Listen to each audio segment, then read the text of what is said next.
Industries का survival मुस्तकबिल में होगा या नहीं होगा, क्योंकि लार्ज मैन्युफैक्चरिंग स्केल के नंबर्स -12% पे चले गए हैं, जो इससे पहले कभी हमने नहीं देखे थे। क्या कहते हैं इस हवाले से?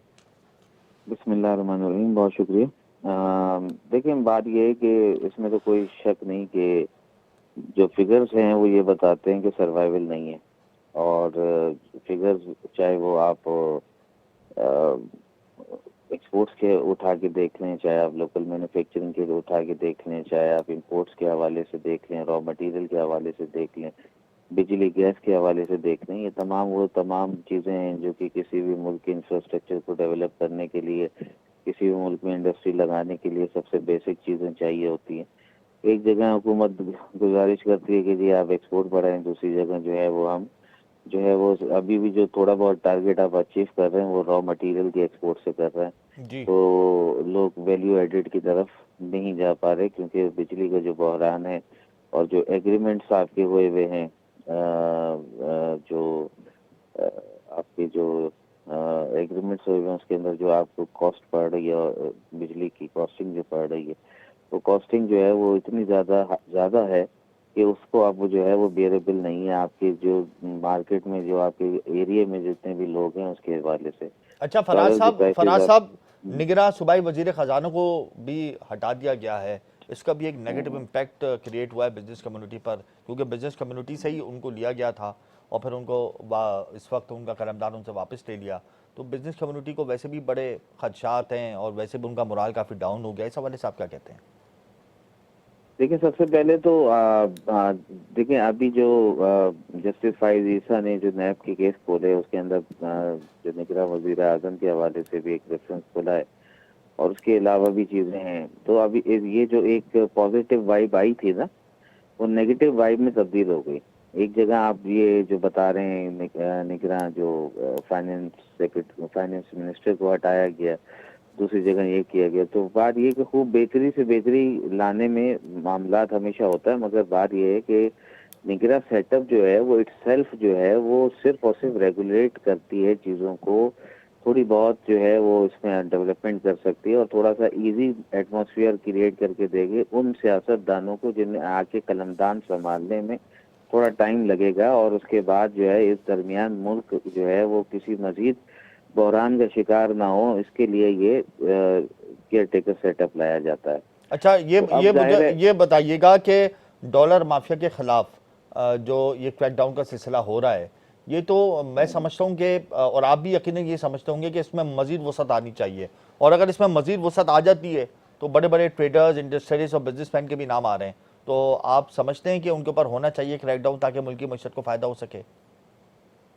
देखिए, बात ये है कि वसत आप किस चीज़ में कह रहे हैं, किस चीज़ में आनी चाहिए? क्रैकडाउन जो हो रहा है, डॉलर माफिया, सट्टा माफिया, स्पेकुलेटर्स, मैनिपुलेटर्स जो डॉलर को होल्डिंग करके रखे हुए हैं, इनके खिलाफ जो क्रैकडाउन का एक सिलसिला शुरू हुआ है, इसको मजीद बढ़ना चाहिए, वसअत आनी चाहिए, तेज होना चाहिए। और अगर ये तेज होता है तो बड़ी अशराफिया तक हाथ पहुंचेंगे, और जब बड़ी अशराफिया तक हाथ पहुंचेंगे तो उसमें बिजनेसमैन के भी नाम है, ट्रेडर्स के भी नाम है, इंडस्ट्रियलिस्ट के भी नाम है। तो आप समझते हैं कि पहले ही इनको चाहिए कि ये अपने डॉलर्स मार्केट में बेच दें ताकि पाकिस्तान के मौसमी मसाइल कम हो सके और रुपया मजीद बेहतर हो? बहुत शुक्रिया हमजा। हमजा, मैं आपको एक बड़े मजे की बात बताऊं। आपको याद होगा 2 साल पहले, क्योंकि जाहिर है हमारा आपका ताल्लुक एक तवील अरसे से भी है और जी। एक ग्रुप से भी हम वाबस्ता हैं। जी। तो आपको याद होगा कि जिस वक्त ये डॉलर की प्राइसेस बढ़ना शुरू हुई थी तो मैंने सबसे मोतबाना गुजारिश की थी बिजनेस कम्युनिटी से कि डॉलर ना खरीदें। जी, बिल्कुल की थी आपने। ठीक है ना, क्योंकि आपकी डॉलर खरीदने से मुल्क बर्बादी की तरफ जा रहा है। जी। ठीक है।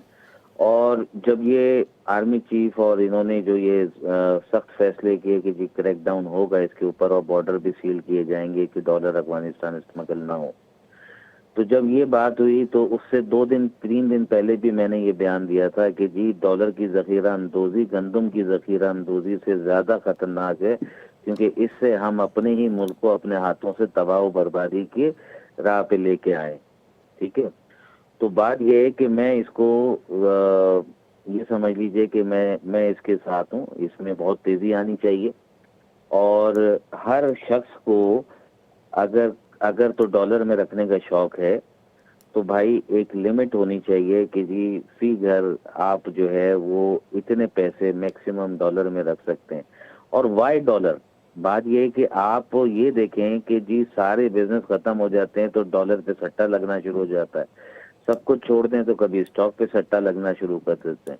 सब कुछ खत्म हो जाए तो कभी प्रॉपर्टी पे सट्टा शुरू कर देते हैं, कभी गंदम, कभी चीनी, ये कभी सट्टा आवाम को माफिया के भूखा पीछे मारने के कौन लिए। है? ये कौन है सट्टा ये माफिया के पीछे, ये हम में स्पेकुलेटर्स से के है ना, पीछे?